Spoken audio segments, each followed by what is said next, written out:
आपदा के इस घड़ी में ज़रूरतमंद की मदद के लिए राज्य सरकार द्वारा एक योजना की शुरुआत की गई है और उस योजना के तहत तमाम विधायक जो हैं सूबे के तमाम विधायक के फंड से बाहर फंसे मज़दूर और ज़रूरतमंद लोगों को आर्थिक मदद दी जा रही है। साथ ही साथ अपने विधानसभा क्षेत्र अंतर्गत भी जो वैसे ज़रूरतमंद लोग हैं जिनको कि इस आपदा में समस्याओं का सामना करना पड़ रहा है, उसे भी विधायक मद से आर्थिक मदद जो है वो दी जा रही है।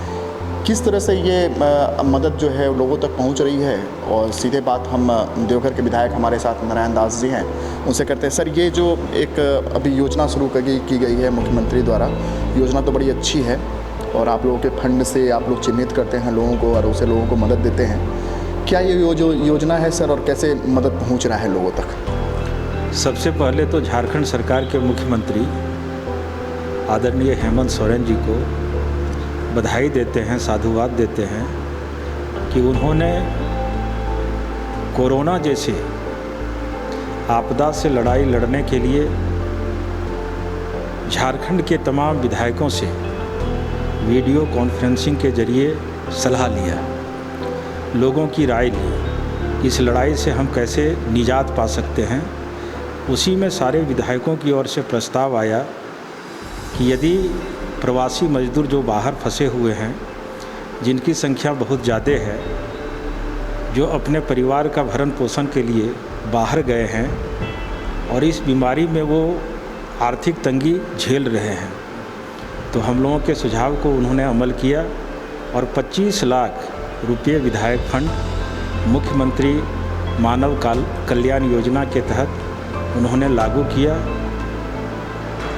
और ज़िला में हम लोग उपायुक्त से, डीडीसी से, क्योंकि विधायक फंड जो होता है डीडीसी भी उसको संचालित करते हैं, उन लोगों से राय परामर्श लेके, क्योंकि कैबिनेट जब डिसीजन लेता है तो विधायक फंड कैबिनेट के अनुसार हम लोग खर्चा करते हैं।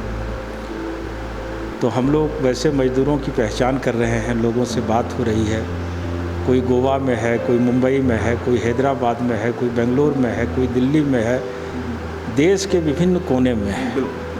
तो उनसे कंपनी का नाम भी पूछा जाता है, उनका आधार कार्ड लिया जाता है। आधार कार्ड इसलिए हम लोग लेते हैं कि हम लोग अपनी राशि को अपने विधानसभा क्षेत्र में ही खर्च कर सकते हैं। तो जो मज़दूर देवघर विधानसभा के हैं, प्रवासी मज़दूर को 2-2 हज़ार रुपया, और जो यहाँ आर्थिक तंगी मज़दूर झेल रहे हैं उनको 1-1 हज़ार रुपया देने की बात चल रही है और सरकार ने इसको कैबिनेट में पास किया है। तो अभी 2 दिन पहले लगभग 170 लोगों की सूची हमने भेजा है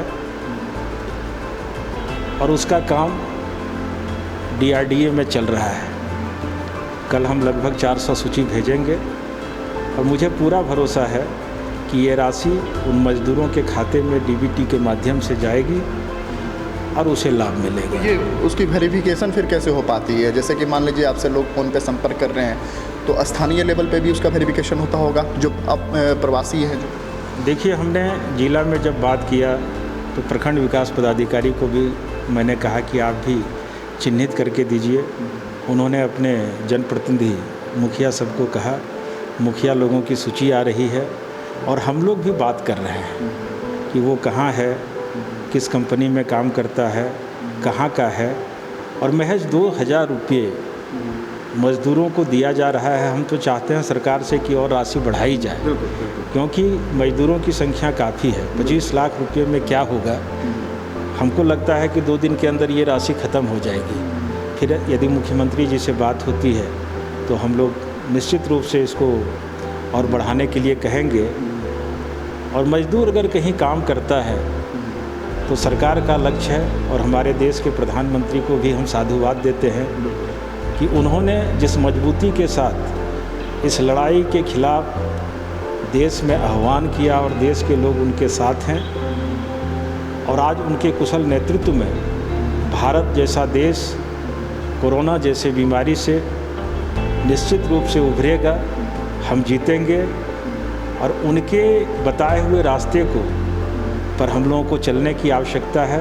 अब पूरे देश में इतने दिनों के लॉकडाउन होने के बाद भी एक मज़दूर, एक गरीब, एक बेरोज़गार एक रिक्शा चालक, दिहाड़ी पर काम करने वाला कोई भूखा नहीं रहा है।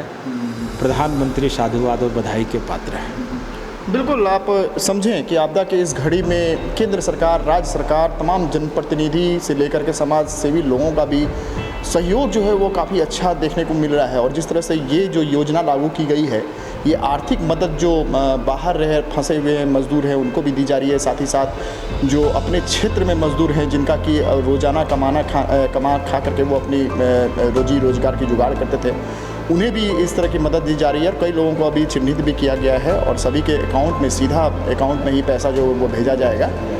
और ये जो है, ये सारा जो फंड जो है वो विधायक फंड की ओर से, विधायक फंड के माध्यम से ही सभी लोगों का जो है वो भुगतान किया जा रहा है। और निजी भी विधायक जी का ये प्रयास रहा है कि जो भी इनके क्षेत्र के लोग जो हैं उनको अपना निजी भी फंड से जितना भी हो सके आर्थिक मदद और भोजन की मदद, जिस तरह की मदद हो वो मदद लगातार इनका दिया जा रहा है।